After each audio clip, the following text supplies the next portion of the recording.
Саламатсыздар ма балалар? 151 есебіміз шарайық. Амалдарды орындандар дейді. Бірінші есебімізде 1,122 көбейтілген 6 дәрежесі қосылған 3,179 көбейтілген 6 дәрежесі. Енді балалар қараңыздар. Біз алдында дәрежесі бірдей сандарды көбейтіп жүрдік, бөліп жүрдік, яғни ол кезде не істедік? Мына жерде көбейту болған жағдайда дәрежелерін істеді, қосылды. Енді бөлу болса дәрежелер азайтылды. Енді керісінше қосу азайту болса олай жасалынбайды. Енді қараңыздар, не істейміз? Ол үшін астына жаза берем. Тең. Екеуінде де, яғни екі жағында да 6 дәрежесі бар. Соны жақшаның сыртына шығарып жіберем да. Яғни 1,122-ге қосамыз 3,179-ды. Тең. Енді баған түрінде қосайын. 1,122-ге қосамыз 3,179-ды. 9-ға 2-ні қосамыз 11, 7-ге 3-ті қосамыз 10.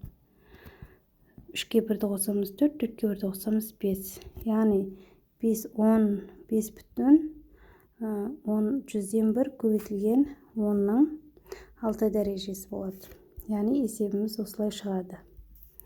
Келесі екінші есебімізде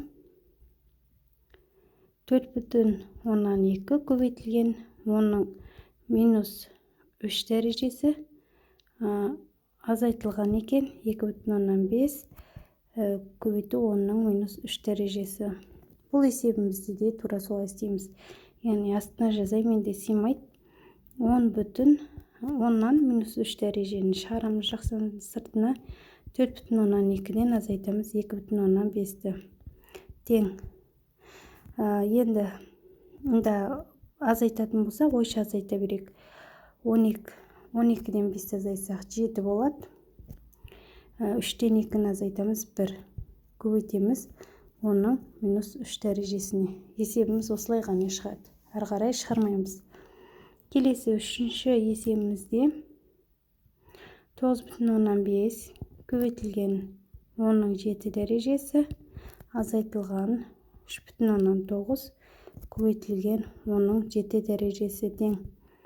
7 дәрежесін жақшаның сыртына шығарып жібереміз.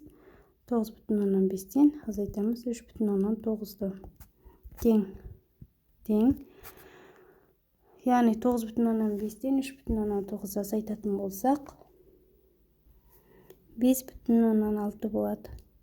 Көбейтілген 7 дәрежесі. Келесі төртінші есебімізде 6,7 көбейтілген 6 дәрежесі азайтылған 4,122 көбейтілген 6 дәрежесі тең. Енді жаңағы сияқты шығара береміз. 6 дәрежесі. Жақшаның ішінде 6,7-ден азайтамыз 4,122-ні. Жақшамызды жабайық. 22 көрінбей қалмасын.